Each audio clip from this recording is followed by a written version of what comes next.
As I mentioned off the top, Madam Speaker, I did want to pick up on some of the comments that my friend from Parry Sound Muskoka was making, because the rhetoric I've seen in this debate, in this chamber over the past couple of weeks in question period, I'm truly disturbed by it, and I've been disgusted by it, Madam Speaker. The polarization that we're seeing across the country, the polarization that we're seeing in this chamber, needs to stop. Last week, the Prime Minister accused our side of standing with people who wave swastikas.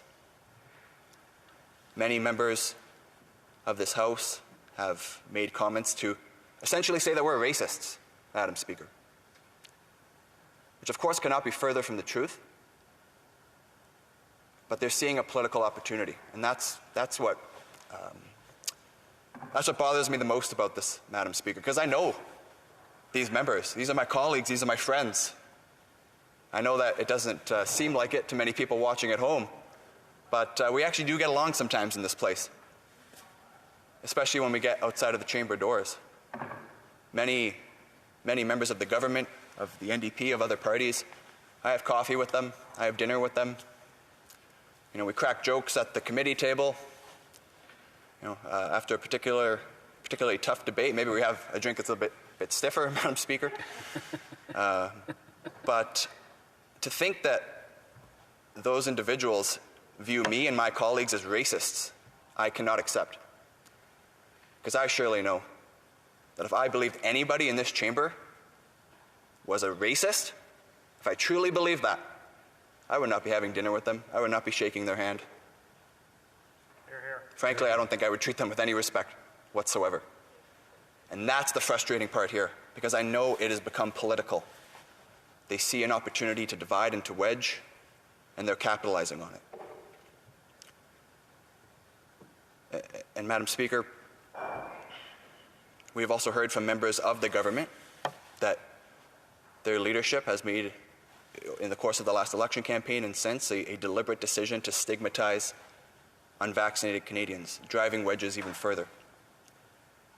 But I don't mean to throw this all on the government. I obviously believe the Prime Minister has an important leadership role to play right now. We need the leader of our country to lead by example and work to unify us. But we all have to look inward in this place. Thank you, Madam Speaker. Because we're seeing hateful rhetoric on all sides. We are seeing people accusing the Prime Minister of being a communist dictator, which of course is ridiculous and untrue. We are seeing hate and polarization all across this chamber and all across this country. And putting an end to it starts right here, with every single one of us in this House.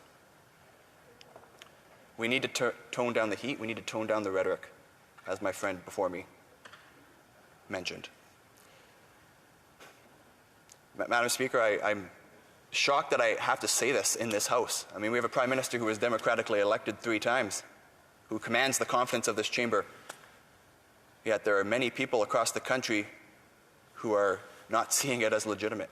And that is a very big problem in our democracy. I disagree with the use of the Emergencies Act.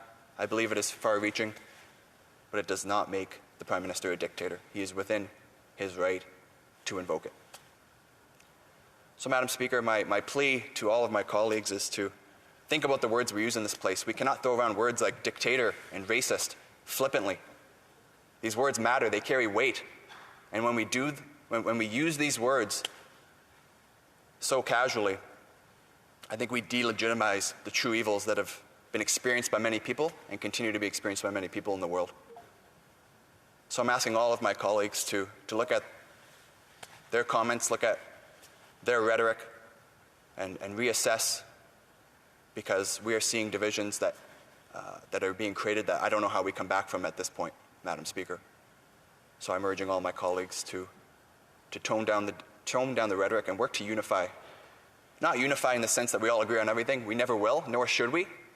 But let's have a respectable debate about the issues, and surely we do not need to resort to name-calling and personal attacks. Thank you.